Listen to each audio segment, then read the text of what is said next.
Aw ni ce aw ni yantuma a y'aw bisimila aw ka kunnafoniya kɛnɛw kan foli ani tanuba kanubaga na lamɛnbagaw bɛɛ lajɛlen Mali kɔnɔ ani Mali kɔ kan bi ye juma ye février kalo tile 6 san 2026 aw ka ko ka kibaru ni wagati seli foli kɔfɛ kunnafoniba minnu m'an bolo k'olu da u kan olu dɔw bɛ tali kɛ. Kunnafoni daminɛ la bi an bɛ taa États-Unis jamana yɛrɛ kɔnɔna na an bɛ wagati min na i n'a fɔ ko bi ko fɛn min yɛrɛ États-Unis jamana yɛrɛ k'olu yɛrɛ ka finitigilaka dɔw yɛrɛ bila ka taga Nigéria jamana yɛrɛ kɔnɔna na wa an b'aw ladɔnniya k'a fɔ ko nin y'a siɲɛ fɔlɔ yɛrɛ de États-Unis ale k'a ka finitigilaka dɔw yɛrɛ bila ka taga Nigéria jamana yɛrɛ kɔnɔna na kabini a ka frappe yɛrɛ kɔfɛ min kɛra san 2025 décembre kalo tile 25 wagati yɛrɛ la frappe min yɛrɛ kɛra ka ɲɛsin kɛrɛnkɛrɛnnenya la Bamatuwalen maaw yɛrɛ ma minnu tun bɛ Nigéria dugu yɛrɛ kɔnɔna na u ka nɔrɔyanfan yɛrɛ la kɛrɛnkɛrɛnnenya la États-Unis ye frappe min kɛ ka ɲɛsin Nigéria jamana Bamatuwalen maaw yɛrɛ ma o frappe ninnu bɛɛ lajɛlen yɛrɛ labɛnna États-Unis jamana ɲɛmaa Donald Trump yɛrɛ de fɛ minnu kɛra ka ɲɛsin kɛrɛnkɛrɛnnenya la Nigéria jamana État islamique yɛrɛ ma i n'a fɔ Donald Trump yɛrɛ y'a jira k'a fɔ cogo min yɛrɛ la ko opération wɛrɛw yɛrɛ fana bɛ se ka kɛ ka ɲɛsin u yɛrɛ ma wagati nataw yɛrɛ la priorité ka kɔrɔfɔla ni o ye kunnafoni di soba yɛrɛ dɔ ye olu y'a jira k'a fɔ ko kabini san 2025 novembre kalo laban yɛrɛ la ko États-Unis ale bɛ ka kɔlɔsiliba yɛrɛ de kɛ Nigéria jamana sanfɛlaw yɛrɛ la ani a kɛrɛfɛ dugu yɛrɛ dɔ yɛrɛ la ni o ye Ghana yɛrɛ ye o vol minnu yɛrɛ bɛ ka yaala sanfɛla ninnu yɛrɛ la k'o bɛɛ lajɛlen yɛrɛ labɛnna walasa ka kunnafoniya jɔnjɔ dɔw yɛrɛ de sɔrɔ u bɛ se ka frappe jugu yɛrɛ kɛ ka ɲɛsin Bamatuwalen maa ninnu yɛrɛ ma États-Unis kɛlen ka finitigilakaw yɛrɛ bila ka taa Nigéria jamana yɛrɛ kɔnɔna na ko kura o bɛɛ lajɛlen yɛrɛ kɔni kɛra walasa fɛn min yɛrɛ jɛɲɔgɔnya min yɛrɛ bɛ États-Unis ale ni Nigéria jamana ni ɲɔgɔn cɛ o jɛɲɔgɔnya ninnu bɛɛ lajɛlen bɛ se ka sinsin cogo min na ani jɛɲɔgɔnya min yɛrɛ fana bɛ u ni ɲɔgɔn cɛ Bamatuwalen maaw yɛrɛ kɛlɛli la o fana bɛ se ka sinsin kosɛbɛ commandant pour commandement des États-Unis pour l'Afrique général Dagvin Anderson ale ye laseli dɔ yɛrɛ kɛ tarata tɛmɛnen conférence dɔ yɛrɛ senfɛ ko États-Unis ka finitigilakaw bilali ka taa Nigéria jamana yɛrɛ kɔnɔna na k'o kɛra sababu yɛrɛ ni ka u ka jɛɲɔgɔnya min yɛrɛ bɛ u ni ɲɔgɔn cɛ ni ka o sinsin kosɛbɛ ka jɛɲɔgɔnya fanga bonya kosɛbɛ a y'a jira a ka kuma ninnu yɛrɛ kɔnɔna na ko fɛn min yɛrɛ États-Unis jamana finitigilaka dɔw yɛrɛ minnu yɛrɛ kɔni man ca kosɛbɛ k'olu taara Nigéria jamana yɛrɛ kɔnɔna na an bɛ wagati min na i n'a fɔ ko bi nka o taara baara kelen min yɛrɛ la walima mɔgɔ hakɛ min yɛrɛ taara a ma kuma jɔnjɔ yɛrɛ fɛ o ko in yɛrɛ la a kɔni y'a jira k'a fɔ ko nin finitigilaka ninnu yɛrɛ kɔni bɛ taga ka fara Nigéria jamana finitigilakaw yɛrɛ kan walasa u bɛ se ka caman yɛrɛ fara u ka cɛsiriw yɛrɛ kan u bɛ se ka dankari Bamatuwalen maa ninnu ka menace la Nigéria jamana kɔnɔ Nigéria jamana ministre de défense ni ale tɔgɔ de ko Christophe Musa ale fana y'a confirmer k'a jira k'a fɔ ko fɛn min yɛrɛ États-Unis jamana finitigilakaw yɛrɛ k'olu dɔw sera olu ka jamana yɛrɛ kɔnɔna na nka ale yɛrɛ fana ma détail caman yɛrɛ di a ko la kunnafoniya kelen ninnu yɛrɛ kɔnɔna na olu y'a jira k'a fɔ ko États-Unis jamana finitigilakaw yɛrɛ tagara Nigéria jamana yɛrɛ kɔnɔna na walasa u bɛ se ka taga kunnafoniya jɔnjɔw yɛrɛ sɔrɔ k'a sababu yɛrɛ kɛ u ka kɔlɔsili yɛrɛ ye u bɛ ka minnu kɛ Nigéria jamana yɛrɛ kɔnɔna na u bɛ se ka olu kunnafoniya ninnu yɛrɛ labaara cogo min yɛrɛ la ka dankari État islamique maaw ka menace yɛrɛ la ani u bɛ se ka Bamatuwalen maaw yɛrɛ kɛ u ka civiliw yɛrɛ cogo min na ka frappe jugu kɛ ka ɲɛsin u ma kɛrɛnkɛrɛnnenya la Boko Haram ale ka maaw ani État islamique de l'Afrique de l'Ouest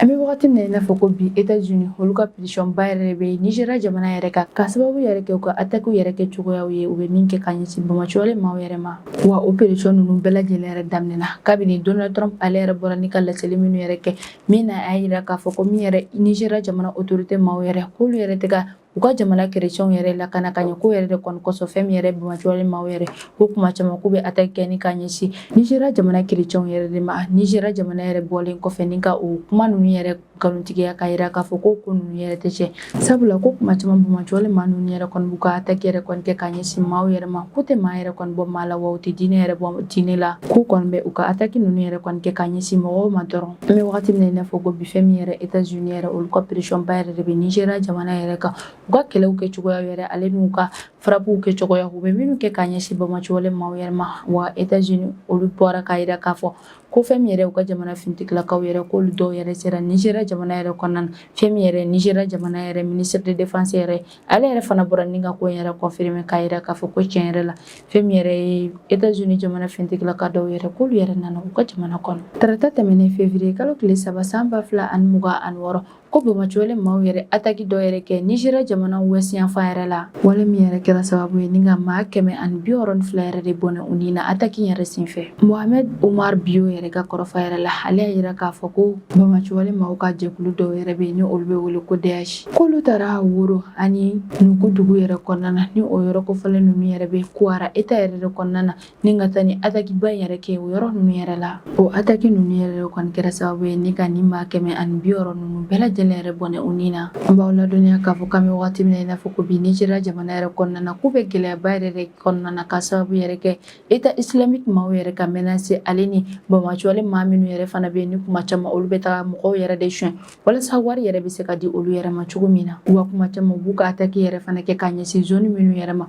o zone ninnu yɛrɛ yɔrɔ de ka jan kosɛbɛ Nizeriya jamana faaba yɛrɛ la ni o zone ninnu yɛrɛ fana ka surun Benin frontière yɛrɛ de la ko kuma caman u b'u ka ataki ninnu yɛrɛ kɛ ka ɲɛsin olu yɛrɛ de ma wa fana se bɛrɛ yɛrɛ fana tɛ o yɔrɔ sigiba maaw yɛrɛ fana ye Ayodeji Emmanuel Babawomo ni ale ye Croix Rouge min bɛ Nizeriya jamana yɛrɛ kɔnɔna na olu ka secrétaire yɛrɛ olu yɛrɛ fana bɔra ni ka déclaration dɔ yɛrɛ kɛ min na u y'a yira k'a fɔ ko ataki ko yɛrɛ kɔni ye tiɲɛ ye wa fana k'u ye dankari maa caman yɛrɛ de ni na wa fana u y'a yira k'a fɔ ko olu ka cakɛda maaw yɛrɛ ma se ka o zone ninnu yɛrɛ sɔrɔ ka d'a kan ko a ka gɛlɛn kosɛbɛ k'a fɔ k'i bɛ taa zone ninnu yɛrɛ kɔnɔna na k'a sababu yɛrɛ kɛ lakanabaliya ani zone ninnu yɛrɛ janya kojugu yɛrɛ ye k'a sababu yɛrɛ kɛ fleuve Locust ji caya kojugu ani barrage Oued Al Makazine yɛrɛ fali kojugu yɛrɛ ye fo ka taa fara jiwoyo yɛrɛ kan fɛn min yɛrɛ ye Star El Kabir dugu yɛrɛ kɔni o dugu yɛrɛ kɛra i n'a fɔ maa si yɛrɛ de ma deli ka sigi dugu yɛrɛ kɔnɔna na ka d'a kan an bɛ wagati min na i n'a fɔ ko bi o dugu sigiba maaw bɛɛ lajɛlen yɛrɛ kɔni bɔra o sigiyɔrɔ yɛrɛ la k'a sababu yɛrɛ kɛ ji in caya kojugu yɛrɛ ye u ka autorité maaw yɛrɛ bɔra ni ka opération dɔ yɛrɛ kɛ février kalo tile 3 su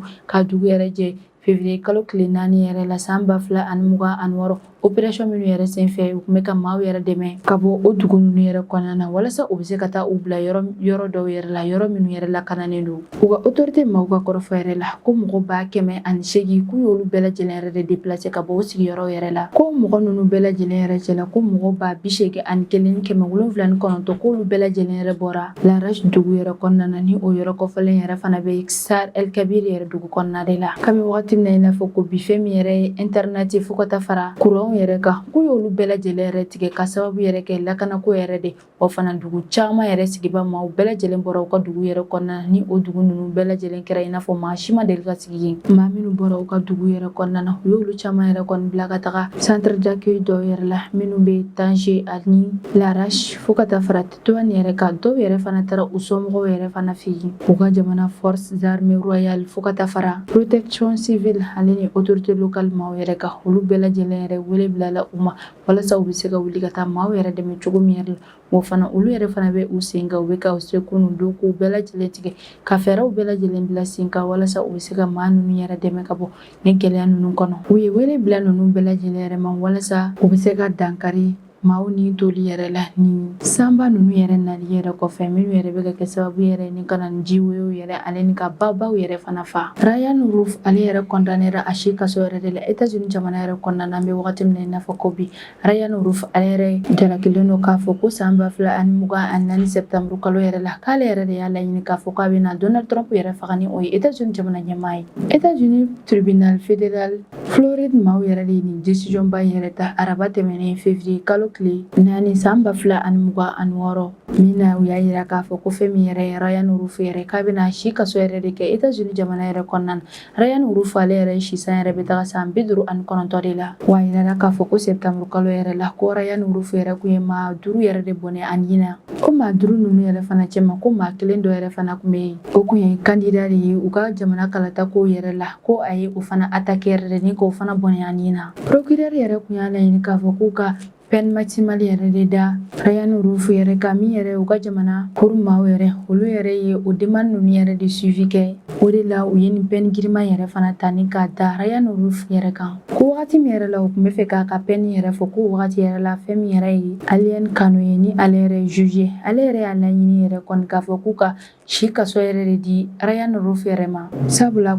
a y'a yira k'a fɔ ko ale yɛrɛ ye o laɲini yɛrɛ kɛ sabula ko o yɛrɛ bɛ se ka kɛ lakanaba yɛrɛ de jamana kɔnɔdenw yɛrɛ ma a bɛ se ka jamana kɔnɔdenw yɛrɛ fana kisi ka bɔ Ryan Roof ka walejugu wɛrɛw yɛrɛ ma don n'a nataw yɛrɛ la ko san 2024 septembre kalo tile 15 wagati yɛrɛ la ko kun agence minnu yɛrɛ bɛ États-Unis jamana yɛrɛ kɔnɔna na ni olu ka baara yɛrɛ de ka politiki maaw yɛrɛ lakana k'olu yɛrɛ kun ye Ryan minɛ tuguni. Kumaw ladɔnniya k'a fɔ ko nin kun y'a siɲɛ 2nan yɛrɛ de maa dɔw yɛrɛ k'a laɲini k'a fɔ k'u bɛ Donald Trump yɛrɛ bɔnɛ a nin na. A ka campagne présidentielle wagati yɛrɛ la, a yirala k'a fɔ ko san 2024 juillet kalo tile 13 wagati yɛrɛ la ko ɲɔgɔnye dɔ yɛrɛ kɛra Butler o ɲɔgɔnye kɛyɔrɔ yɛrɛ la ko maa faala dɔ yɛrɛ taara ni ale sisan yɛrɛ kun bɛ san 20 la ni a tɔgɔ de ye ko Thomas ko o ɲɔgɔnye yɛrɛ senfɛ ko ale yɛrɛ marifa yɛrɛ bɔ ni ka o ci Donald Trump yɛrɛ la wale min yɛrɛ kɛra sababu ye ni ka Donald Trump yɛrɛ jogi nka fɛn min yɛrɛ ye Secret Service maaw yɛrɛ olu yɛrɛ fana teliyara kosɛbɛ ka d'a kan olu yɛrɛ fana ye marifa ta ni k'a ci Thomas yɛrɛ la wale min yɛrɛ kɛra sababu ye ni ka Thomas yɛrɛ bɔnɛ a nin na nka min yɛrɛ Donald Trump ye ale yɛrɛ jogina de wagati min yɛrɛ la Donald Trump yɛrɛ jogina o bɛɛ n'a ta a ye tɛgɛ yɛrɛ kɔrɔta k'a yira k'a fɔ ko ale cɛsirilen don wa fana ko courage yɛrɛ de bɛ ale la Donald Trump ka o ja yɛrɛ carila kosɛbɛ bɔlɔlɔ siraw yɛrɛ kan a ka campagne wagati yɛrɛ la Ryan Roof ni ale de kun y'a laɲini wagati tɛmɛnenw la k'a fɔ ko a bɛna Donald Trump yɛrɛ faga a yirala k'a fɔ ko min yɛrɛ ye États-Unis jamana kiritigeso yɛrɛ olu yɛrɛ ye ale ka kiiritigɛ ko labanw yɛrɛ kɛ min na o y'a yira k'a fɔ ko Ryan Roof ale yɛrɛ bɛna si kaso yɛrɛ de kɛ États-Unis jamana yɛrɛ kɔnɔna na ni de bɛ dansigi an ka bi kunnafoniyaw kan an b'an kanubaga n'a lamɛnbagaw bɛɛ lajɛlen fɔ Mali kɔnɔ ani Mali kɔ kan aw k'an bɛn a ɲɔgɔnna wɛrɛ ma